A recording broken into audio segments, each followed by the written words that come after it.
Hello guys, welcome back to my channel. ഇന്നും ഞാനൊരു plan പോട്ടാണ് ചെയ്യാൻ പോകുന്നത്. എനിക്കൊരു ഐസ്ക്രീം ടിന്ന് കിട്ടിയിട്ടുണ്ട്. അതുകൊണ്ട് വീണ്ടും ഒരു പ്ലാൻ പോട്ട് ചെയ്യാം. മുന്നേ ഒരു വീഡിയോ ചെയ്തിട്ടുണ്ടായിരുന്നു. അത് നിങ്ങൾ കണ്ടിട്ടില്ലെങ്കിൽ എൻ്റെ ചാനലൊന്ന് ചെക്ക് ചെയ്താൽ മതി, അല്ലെങ്കിൽ ഞാൻ താഴെ ലിങ്ക് കൊടുത്തിരിക്കാം. ഇന്ന് യെല്ലോ കളർ പോട്ടാണ് ചെയ്യുന്നത്. അതിനായിട്ട് ഫുള്ള് യെല്ലോ കളർ അടിച്ചു കൊടുത്തിട്ടുണ്ട്.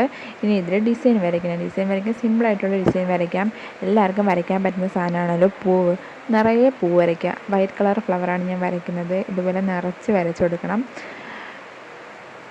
നിങ്ങൾക്ക് ഇഷ്ടമുള്ള ഏത് കളർ വേണമെങ്കിലും യൂസ് ചെയ്യാം. എനിക്ക് വൈറ്റ് കൊണ്ട് വരയ്ക്കണമെന്ന് തോന്നിയുകൊണ്ടാണ് ഞാൻ വൈറ്റ് വെച്ച് വരച്ചത്. നിങ്ങൾക്ക് ഇഷ്ടമുള്ള കളറൊക്കെ യൂസ് ചെയ്യാം. അതുപോലെ ഇത് ഫുള്ളായിട്ട് ഈ വൈറ്റ് ഫ്ലവർ ഞാൻ വരച്ചെടുത്തിട്ടുണ്ട്.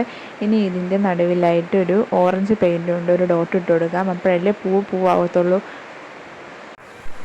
ഇനി ഇതുപോലെ ഐസ്ക്രീമൊക്കെ കഴിച്ച് കഴിഞ്ഞിട്ട് അത് ടിന്ന് വെറുതെ കളയണ്ട. അതുകൊണ്ട് നമുക്ക് അടിപൊളി പ്ലാൻ പോട്ട്സ് ഉണ്ടാക്കാം. നിങ്ങൾക്ക് ഇഷ്ടപ്പെട്ട പെയിൻ്റൊക്കെ അടിച്ച് ഡെക്കറേറ്റൊക്കെ ചെയ്ത് വെച്ചാൽ മതി. വീട്ടിൽ ഉള്ളിൽ വയ്ക്കാനും പുറത്ത് വയ്ക്കാനും ഒക്കെ സൂപ്പറാണ്. ഞാനിതിലൊരു മണി പ്ലാന്റാണ് വെച്ചിട്ടുള്ളത്. നിങ്ങൾക്ക് വീഡിയോ ഇഷ്ടപ്പെട്ടാൽ ലൈക്ക് ചെയ്യാനും ഷെയർ ചെയ്യാനും സബ്സ്ക്രൈബ് ചെയ്യാനും മറക്കണ്ട. സബ്സ്ക്രൈബ് ചെയ്യാത്തവരാണെങ്കിൽ ഒന്ന് സബ്സ്ക്രൈബ് കൂടെ ചെയ്തൊന്ന് സപ്പോർട്ട് ചെയ്യണം. അപ്പോൾ ഞാൻ ദാ ഇതുപോലെ മണി പ്ലാന്റാണ് ഇതിൽ വെച്ച് കൊടുത്തിട്ടുള്ളത്. എന്നിട്ട് എൻ്റെ റൂമിൽ തന്നെ ഇത് വെച്ചിട്ടുണ്ട്. ഇനിയുള്ള വീഡിയോയിലൊക്കെ നിങ്ങൾക്കത് കാണാൻ പറ്റും. അപ്പോൾ അടുത്ത വീഡിയോ കാണുന്നവരെ ബൈ.